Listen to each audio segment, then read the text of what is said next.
जय श्री कृष्ण। मैं कुसुम की कहानियों में आपका स्वागत है। सबको जय श्री कृष्ण।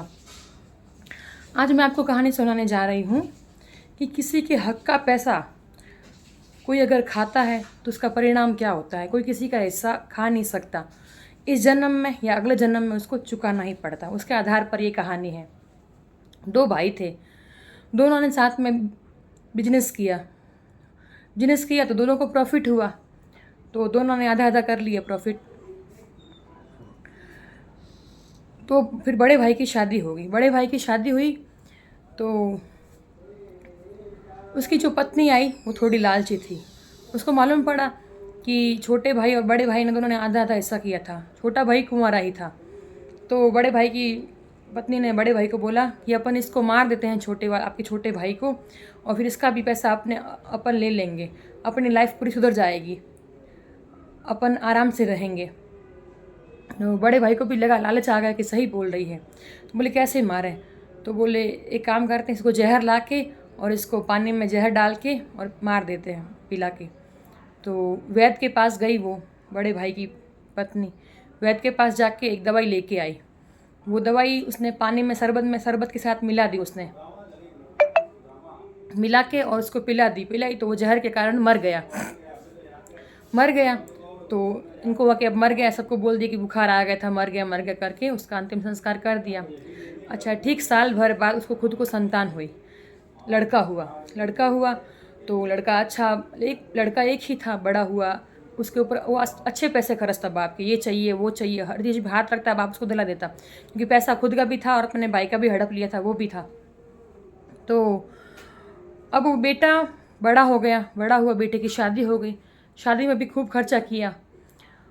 अब क्या हुआ, जैसे ही शादी हुई और साल एक बार निकला तो बीमार पड़ गया वो बच्चा। बीमार पड़ा, उसको बीमारी क्या है किसी को समझ ही नहीं आ रही थी।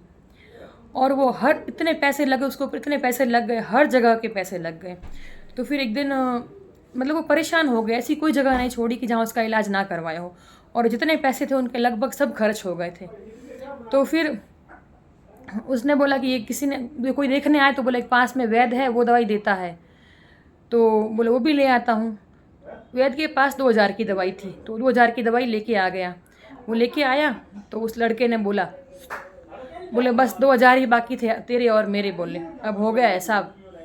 तो वो बोले 2000 बाकी थे।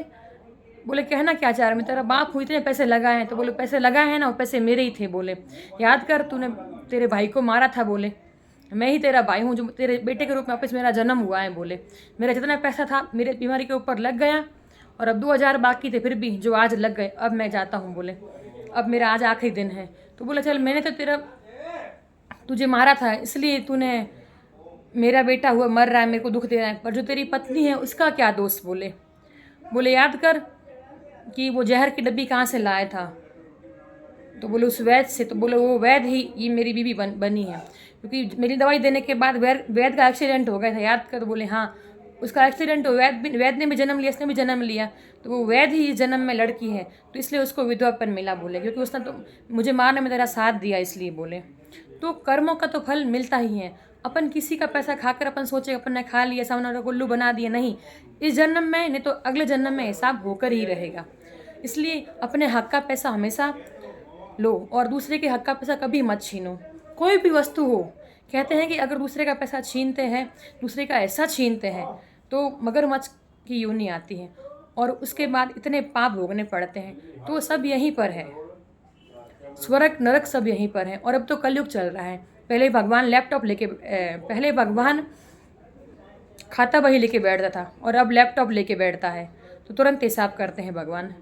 इसलिए कभी किसी का हिस्सा नहीं खाएं, अपने हक का खाएं, दूसरे के हक का कभी नहीं खाएं, चाहे सगा भाई सगी बहन क्यों न हो। जय श्री कृष्ण। फिर मिलती हूँ अगली कहानी के साथ आपसे। और आपको मेरी कहानी कैसी लगी कमेंट बॉक्स में बताइए, और अच्छी लगे तो चैनल को लाइक कीजिए, सब्सक्राइब कीजिए, बेल आइकॉन पर बटन दबाइए, ताकि मेरी कहानी अपडेट होते ही आपको दिख जाएगी। जय श्री कृष्ण। फिर मिलती हूँ अगली नई कहानी के साथ।